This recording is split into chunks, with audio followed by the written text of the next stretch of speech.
A Bíblia. Que livro, não é? Para muitos é um relato sagrado e literal da história. Para outros, um conjunto de mitos fascinantes. Mas o que acontece quando colocamos esse texto sob a lente da arqueologia moderna? Bem, hoje a gente vai fazer exatamente isso. Vamos desenterrar a surpreendente história que se esconde por trás da história. A Bíblia está cheia de cenas assim, épicas, como a conquista de Jericó. É uma história de fé, de trompetas, de muralhas que simplesmente desabam, uma imagem super poderosa que está gravada na nossa cultura. E é aqui que começa a nossa investigação. O que é que acontece quando a gente compara essas narrativas antigas com as evidências físicas, com o que encontramos no solo? Será que a arqueologia confirma a história? Ou será que ela nos conta uma história completamente diferente? Então, este é o nosso mapa. Primeiro, vamos questionar a ideia da Bíblia como um livro de história. Depois, mergulhamos nas suas lendas fundadoras, os patriarcas e o Êxodo. A seguir, vamos analisar a famosa conquista e a Era de Ouro de David e Salomão. E no final, vamos descobrir uma teoria nova e surpreendente sobre a verdadeira origem da Bíblia. Ok, vamos lá. Primeiro ponto, a Bíblia como história. Durante séculos, este livro era a única fonte que existia, mas agora a arqueologia oferece uma lente totalmente nova e, mais importante, independente para a gente olhar para o passado. E essa foi a grande virada de chave. Em vez de usar a arqueologia só para provar o que a Bíblia dizia, os académicos começaram a tratá-la como uma fonte de dados separada. Agora, podemos colocar o texto e os artefactos lado a lado e ver onde é que eles se encaixam e, claro, onde é que eles entram em conflito. Então, vamos aplicar este método. O nosso primeiro grande tema, as histórias icónicas que formam a origem de Israel. Estou a falar das narrativas de Abraão, Isaac, Jacó e, claro, a dramática fuga do Egito. E atenção, estas não são só histórias de família, não. Elas são a certidão de nascimento de uma nação inteira. Elas explicam de onde o povo veio, qual a sua relação com a terra e com a sua divindade. E quando os especialistas olham para o texto com uma lupa, os problemas começam a aparecer. As idades são sobre-humanas, as linhas de descendência não batem certo. Mas o ponto crucial é que não há um único vestígio arqueológico dessas grandes migrações na época em que supostamente aconteceram. E para complicar, o texto menciona povos como os filisteus, que só apareceram na região séculos depois. É o que chamamos de anacronismo. É como encontrar um telemóvel numa pintura medieval. A seguir, o Êxodo. A escala que a Bíblia nos dá é, francamente, monumental. 600 mil homens, mais as suas famílias, a fugir da escravidão no Egito, E depois a vaguear pelo deserto durante 40 anos. Pense bem, uma população tão grande, por tanto tempo, deveria ter deixado um rastro arqueológico impossível de não ser encontrado. E aqui está o grande mistério.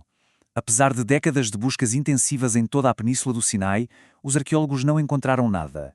Nem um caco de cerâmica, nem um resto de acampamento, absolutamente nada que indique a presença de milhões de pessoas ali. O registro arqueológico é um silêncio total. Certo. Então, se a arqueologia não encontra provas de uma saída em massa do Egito, como é que os israelitas chegaram a Canaã?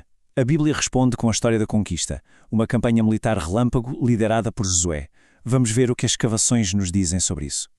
Pois bem, esta comparação direta é muito reveladora. A arqueologia conta uma história bem diferente. Na época da suposta conquista, Jericó e Ai estavam desabitadas. Simplesmente não havia cidades ali para serem conquistadas.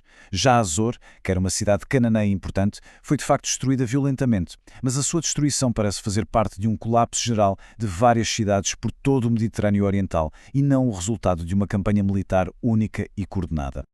E o mais fascinante nisto tudo é que a contradição não é só entre a Bíblia e a arqueologia, ela está dentro da própria Bíblia.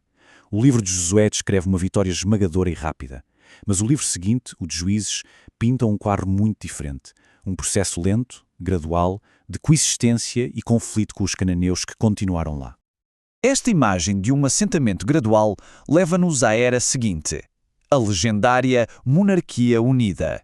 A época de David e Salomão, que a Bíblia retrata como uma idade de ouro, em que Israel era um império vasto e poderoso. Mas primeiro, a pergunta de 1 milhão. David existiu mesmo? Por muito tempo, não havia qualquer prova fora da Bíblia. Isso mudou com a descoberta da Estela de Tel Dan. É uma inscrição de um rei inimigo a gabar-se de ter derrotado reis da casa de David. Isto confirma que a dinastia dele era real e conhecida. Portanto, sim, ele provavelmente existiu. A verdadeira questão passa a ser qual era a escala do seu reino. E é aqui que o contraste fica gritante. A Bíblia descreve a Jerusalém de Salomão como uma metrópole imperial, o centro de um grande império. A arqueologia, por outro lado, revela que a Jerusalém do século X a.C. era, uma modesta cidade nas montanhas. Não era, de todo, o centro de um império. E este número põe um ponto final na questão. As estimativas arqueológicas sugerem que a população inteira do Reino de Judá, o suposto coração do Império, era de talvez 5.000 pessoas. Uma sociedade tão pequena, tão isolada, simplesmente não teria a mão de obra, a organização e os recursos para administrar o império gigantesco descrito na Bíblia. Ok, se a arqueologia não apoia estas histórias fundadoras nas épocas em que elas supostamente aconteceram, surge uma nova pergunta, talvez a mais importante. Quando e porquê é que elas foram escritas? A resposta transforma completamente a nossa compreensão da Bíblia. E esta linha do tempo revela o momento aham da nossa investigação. Repare no enorme intervalo de séculos entre o tempo em que histórias do Êxodo e da Conquista teriam acontecido e quando os textos foram de facto compilados. A escrita aconteceu muito mais tarde, num contexto histórico bem específico, o Reino de Judá, no século VII a.C. E esta é a tese central. Depois do Império Assírio ter arrasado o Reino do Norte, o pequeno Reino do Sul, Judá, viu uma oportunidade. Sob um rei chamado Josias, os escribas em Jerusalém reuniram estas lendas antigas e teceram-nas numa grande saga nacional. O objetivo era criar uma história unificada para todo o Israel, o que chamamos de ideia pan-israelita, e, claro, posicionar Judá e a dinastia de David como os seus herdeiros legítimos. Portanto, a conclusão não é que a Bíblia está errada, é que talvez estivéssemos a fazer-lhe a pergunta errada.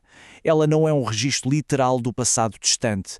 Ela é um documento poderosíssimo do século VII a.C., uma obra de gênio literário que usou histórias do passado para moldar o presente e o futuro de um povo, para forjar uma identidade que dura até hoje. E esta é a questão que fica no ar. Quando deixamos de ler a Bíblia como um livro de factos e passamos a lê-la como a grande literatura que moldou uma nação, o que é que descobrimos? Não é um texto diminuído. Pelo contrário, é um texto com uma profundidade, um propósito e um poder histórico ainda maiores.